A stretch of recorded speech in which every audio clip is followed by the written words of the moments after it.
Hello everyone, welcome back to Eclipse classes. So आज है हमारा द लिविंग वर्ल्ड का second video. The topic name is diversity in living world. So हमने first lecture में क्या study किया था, लिविंग वर्ल्ड के कैरेक्टरिस्टिक्स फीचर्स के बारे में। वो कौन कौन से फीचर्स थे? Growth, metabolism, reproduction, cellular organisation and consciousness. उसमें क्या था कि कुछ थे क्या कैरेक्टरिस्टिक फीचर्स थे और क्या कुछ थे डिफाइनिंग फीचर्स थे।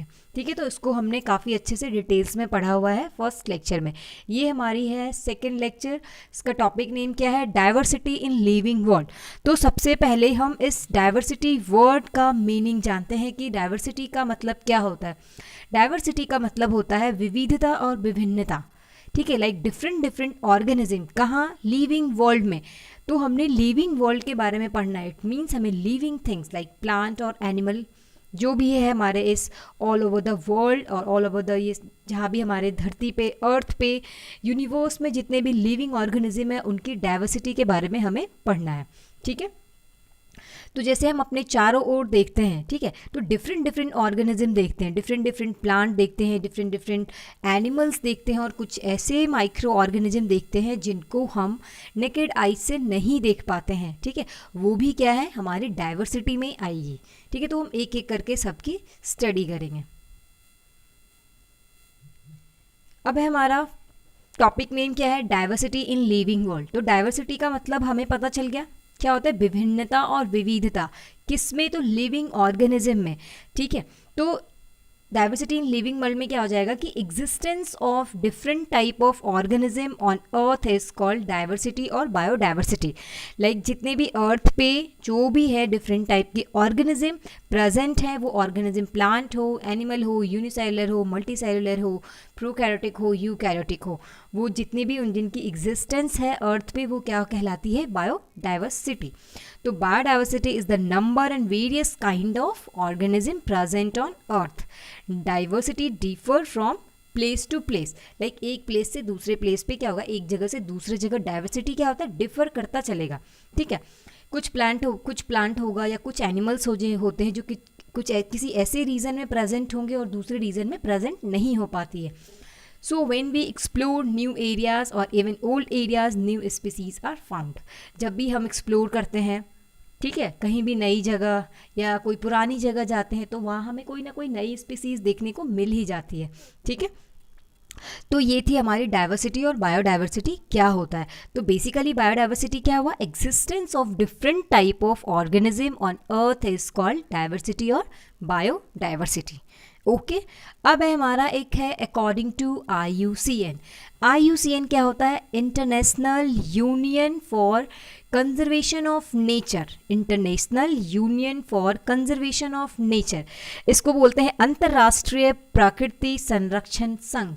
लाइक प्रकृति में क्या भी है, प्रकृति में जो भी है हमारे प्रकृति में पेड़ पौधे, जितने भी जानवर, मनुष्य जो भी है, उनकी क्या की जाती है? संरक्षण की जाती है। ठीक है, और उनकी स्थिति को क्या करते हैं? देखते हैं। विभिन्न जितने भी डिफरेंट स्पीसीज हैं, जितने भी डिफरेंट आपके प्लांट के हैं भाई जो भी हैं, ठीक है, उन सब की क्या की जाती है? यहाँ पे कंजर्वेशन की जाती है। ठीक है, तो अब एक्चुअली हम ये देखते हैं अकॉर्डिंग टू IUCN कि कितने नंबर ऑफ स्पीसीज है, ठीक है, इस यूनिवर्स में, इस एनवायरनमेंट में, इस प्रकृति में। तो कितने भी टाइप के ऑर्गेनिज्म है, अभी तक किसी भी साइंटिस्ट ने कंफर्म पता नहीं लगा पाया है कि कितने लाइक टोटल स्पीसीज है। लेकिन जितना भी हमने स्टडी किया है, जितना भी साइंटिस्ट को पता चला है, वो कितनी है?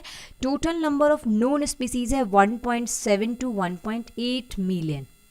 ठीक है, आज तक साइंटिस्ट ने कितने स्पीसीज की पता लगा पाए हैं? कितना स्पीसीज का? तो 1.7 to 1.8 मिलियन।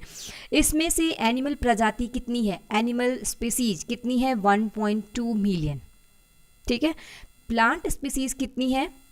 तो 0.5 to 0.6 मिलियन। तो यहाँ हम देख रहे हैं कि एनिमल स्पीसीज कहीं ज़्यादा है किससे? प्लांट स्पीसीज से।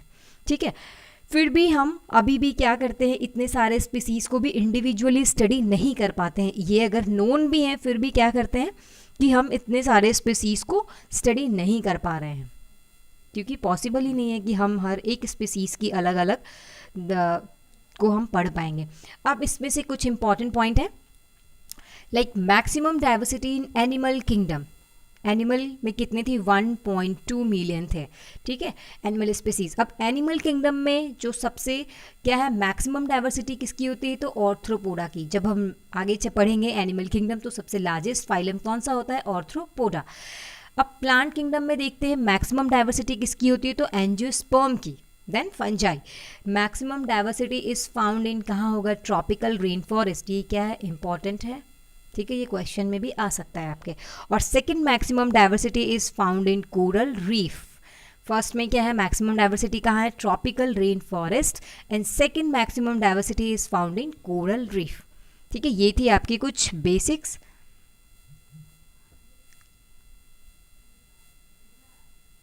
अभी देखते हैं कि अब टेक्सोनॉमी देखेंगे। अब टेक्सोनॉमी का यूज़ क्यों हुआ, क्योंकि हमने ये देखा कि हमारे पास इतनी सारी स्पीसीज है, इसको क्या करना था कि इनको हम इंडिविजुअली स्टडी नहीं कर पा रहे हैं और कर पाना भी काफ़ी ज़्यादा मुश्किल है। तो इतने सारे स्पीसीज को स्टडी के लिए स्टडी करने के लिए क्या किया जाता है, या कोई भी नई स्पीसीज मिलती है तो उनको हम एक ग्रुप में डिवाइड करके स्टडी करते हैं। कहाँ करते हैं, ग्रुप में डिवाइड करके उनकी हम स्टडी करते हैं। तो जब हम ऑर्गेनिज्म को ग्रुप में डिवाइड करते हैं, क्या करते हैं, इतनी सारी जो बायोडाइवर्सिटी थी, ठीक है, बायोडाइवर्सिटी में क्या करते हैं, बहुत सारे ऑर्गेनिज्म है उनको क्या करते हैं, ग्रुप में डिवाइड करते हैं, उसको बोलते हैं क्लासिफिकेशन, ठीक है। क्लासिफिकेशन के बाद आती है टेक्सोनॉमी, ठीक है। तो अब ये टेक्सोनॉमी क्या है हम उसको देखेंगे। अब क्या होता है कि जब हम ऑर्गेनिज्म को ग्रुप में डिवाइड करते हैं तो उनको हम क्या करते हैं, अलग अलग उनको हम क्लासिफिकेशन करते हैं, ठीक है। हमने क्या किया, बहुत सारा ऑर्गेनिज्म लिया और उसको ग्रुप में क्या करते हैं, डिवाइड कर दिया, उसको क्या बोलते हैं, क्लासिफिकेशन। अब यहाँ होता क्या है कि बायोडाइवर्सिटी काफ़ी ज़्यादा हाई है, आपने देखा ही क्या है 1.7 टू 1.8 मिलियन है, 1.8 मिलियन। तो ये काफ़ी ज़्यादा क्या है, हाई है। इसको इजी नहीं है कि हम इंडिविजुअली क्या कर सकेंगे, स्टडी कर सकेंगे, इसलिए इसको क्या करते हैं, ग्रुप में क्या करते हैं, सिमिलैरिटी और डिससिमिलैरिटी के बेसिस पर इसका हम क्या करते हैं, ग्रुपिंग करते हैं, इनको हम डिवाइड करते हैं, इसको क्या बोला जाता है, क्लासिफिकेशन। और क्लासिफिकेशन कहाँ आता है, हमारे टेक्सोनॉमी में, ठीक है। तो अब टेक्सोनॉमी होता क्या है ये देखते हैं। हमने तो देखा कि सबसे पहले मैं ये देखा कि इतनी सारी बायोडाइवर्सिटी में क्या है, बायोडाइवर्सिटी काफ़ी ज़्यादा हाई है, तो उनको इंडिविजुअली स्टडी करना काफ़ी ज़्यादा मुश्किल है, इसीलिए हम स्पीसीज़ को या जो भी हमारे ऑर्गेनिज्म है उनको क्या करते हैं, ग्रुप में डिवाइड करते हैं, उसको क्या बोलते हैं, क्लासिफिकेशन, ओके। अब है हमारी टेक्सोनॉमी। टेक्सोनॉमी क्या होता है, अरेंजमेंट, टैक्सिस का मतलब होता है अरेंजमेंट और nomos it loss.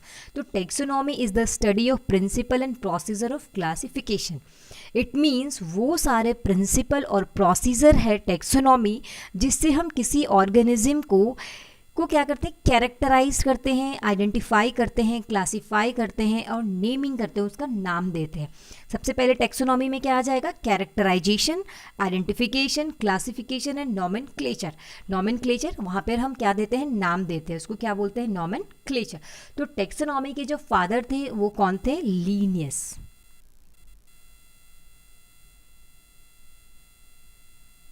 Father of taxonomy कौन है, कैरोलस लीनियस, ठीक है। इस वर्ड को किसने प्रपोज किया था, तो APD Candolle in his book theories elementary de la botanique, theory of elementary botany में दिया था, ठीक है।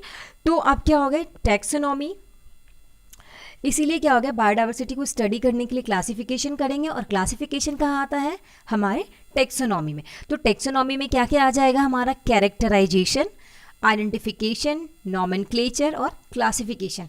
कैरेक्टराइजेशन को क्या कहते हैं, जो हमने क्या किया था, ऑर्गेनिज्म को हमने जो डिवाइड किया था किसके बेसिस पे, किसी कैरेक्टर्स के बेसिस पे, या फिर उसकी कोई कैरेक्टर होगी, उनकी अपनी कुछ विशेषता होगी, उनके आधार पर हम क्या करते हैं, उनको डिवाइड करते हैं ग्रुप में। उसके बाद आइडेंटिफिकेशन होता है, ठीक है। आइडेंटिफिकेशन इट मीन्स बहुत सारे स्पीसीज प्रेजेंट हैं, उनमें से हम एक पर्टिकुलर स्पीसीज की पहचान कैसे करेंगे, उसके लिए आइडेंटिफिकेशन करेंगे। नॉमेनक्लेचर, पहचानने के बाद हम उसका नाम देंगे, जैसे आज हमारा नाम है, जैसे मेरा नाम निशी है, आपका नाम भी कुछ होगा, ठीक है। तो ये हमें जो नाम मिला है यहीं से मिला है, ठीक है। तो ये फिर उसके बाद क्या हो गई, क्लासिफिकेशन। तो ये थी आपकी टेक्सोनॉमी। तो टेक्सोनॉमी बेसिकली क्या हो जाता है कि वो सारे प्रिंसिपल और प्रोसीजर जिससे हम किसी ऑर्गेनिज्म को कैरेक्टराइज करेंगे, आइडेंटिफाई करेंगे, क्लासिफाई करेंगे और नॉमेनक्लेचर करेंगे उसका हम। तो ये हो गई आपकी टेक्सोनॉमी। अब इनका डेफिनेशन है characterisation, determination of set of character of identification of particular organism. फिर है identification, a process by which an organism is recognized from the others by a particular set of character from already known organism. Third में हमारा nomenclature, naming of organism according to international scientific rules is called nomenclature. ठीक है। Fourth में आपका classification, a process by which any organism is grouped into convenient categories on the basis of some easily observable characters. तो वो हम ऐसे classify करेंगे। ठीक है, वैसे समझ में आ गया कि टेक्सोनॉमी में क्या क्या है, characterisation, identification, nomenclature and classification. ये आपकी एक याद रखने की चीज़ है। अब है हमारा टाइप्स ऑफ टेक्सोनॉमी। तो सबसे फर्स्ट क्या देखा हमने, फादर ऑफ टेक्सोनॉमी कौन थे, कैरोलस लीनियस। तो टेक्सोनॉमी को दो पार्ट में डिवाइड किया गया, वन इज क्लासिकल और second one is modern taxonomy. तो जो क्लासिकल टेक्सोनॉमी थी वो बस एक कैरेक्टर पर बेस्ड थी, वो थी morphological character only. Morphological character क्या हो जाता है, एक्सटर्नल फीचर्स। हमारा क्या एक्सटर्नल फीचर्स है, हम उस पे जो जिस भी ऑर्गेनिज्म को ग्रुप करेंगे, डिवाइड करेंगे, वो क्या हो जाती है कि क्लासिकल टेक्सोनॉमी। अब है आपका मॉडर्न टेक्सोनॉमी। मॉडर्न टेक्सोनॉमी बस मॉर्फोलॉजिकल कैरेक्टर पर बेस्ड नहीं था। ठीक है, मॉडर्न टेक्सोनॉमी जो है सो वो बस मॉर्फोलॉजिकल और एक्सटर्नल फीचर पर बेस्ड नहीं था, ये था मॉर्फोलॉजिकल एनाटॉमी पर भी था, ठीक है, सेल बायोलॉजी पर भी था, डेवलपमेंटल बायोलॉजी पर भी था और इकोलॉजिकल इन्फॉर्मेशन पर भी बेस्ड था। इट मीन्स इसमें क्या आ रहा था, एक्सटर्नल फीचर भी आ रहे थे, इंटरनल फीचर्स भी आ रहे थे, सेल स्ट्रक्चर भी आ रहा था इसमें, और इसमें डेवलपमेंट प्रोसेसेस भी आ रहा था और इकोलॉजिकल इन्फॉर्मेशन भी इसमें आ रहा था। किसमें, मॉडर्न टेक्सोनॉमी में। तो डिफरेंस हमें याद रखना है कि क्लासिकल टेक्सोनॉमी में क्या आ रहा था, बस मॉर्फोलॉजिकल कैरेक्टर, और आपसे पूछ दिया जाएगा कि मॉडर्न टेक्सोनॉमी में क्या आ रहा है, तो external features, internal features, cell structure, developmental process और इकोलॉजिकल इन्फॉर्मेशन। ठीक है, अब एक टर्म है आपका सिस्टमैटिक्स। ठीक है, तो सिस्टमैटिक्स जो आया है वो सिस्टमा वर्ड से आया है और ये वर्ड क्या है, लैटिन वर्ड है। ठीक है, अब देखो हम सिस्टमैटिक बोलते हैं तो किसी भी चीज़ का क्या होता है, एक सिस्टमैटिक वे में क्या होता है, अरेंजमेंट होता है। और यहाँ किसका अरेंजमेंट पढ़ेंगे हम, ऑर्गेनिज्म का, लिविंग ऑर्गेनिज्म की अरेंजमेंट देखेंगे। तो systematic arrangement of organism is called systematics. Okay, तो जब हम सिस्टमैटिक को भी किसने दिया था, कैरोलस लीनियस ने ही दिया था। सिस्टमैटिक वर्ड को भी किसने दिया था, तो कैरोलस लीनियस दिया था। तो सबसे फर्स्ट में हम यहाँ पे देखेंगे सिस्टमैटिक्स की एक छोटी सी ओवरव्यू है, ये सिस्टमैटिक्स है। तो सिस्टमैटिक वर्ड से आया सिस्टमा, सिस्टमैटिक वर्ड कहाँ से आया, सॉरी, सिस्टमा, सिस्टमा से आई। ठीक है, अब जो है कैरोलस लीनियस साहब ने काफ़ी सारी बुक लिखी थी, उसमें से एक बुक थी सिस्टमा नेचुरा। ठीक है, सिस्टमा नेचुरा एक बुक थी, इसी से ये क्या है, सिस्टमैटिक्स। और ये सिस्टमैटिक्स का मतलब क्या है, systematic arrangement of organism. Okay, systematic arrangement of organism. Systematic word को किसने प्रपोज किया था, लीनियस साहब ने प्रपोज किया था। अब है एक और चीज़ हमारी यहाँ कि सिस्टमैटिक्स जो होता है combination of taxonomy plus phylogeny. Systematic में ये भी होता है कि हम ये नहीं कि ग्रुप कर दिए, मतलब क्लासिफिकेशन कर दिए हम ऑर्गेनिज्म का।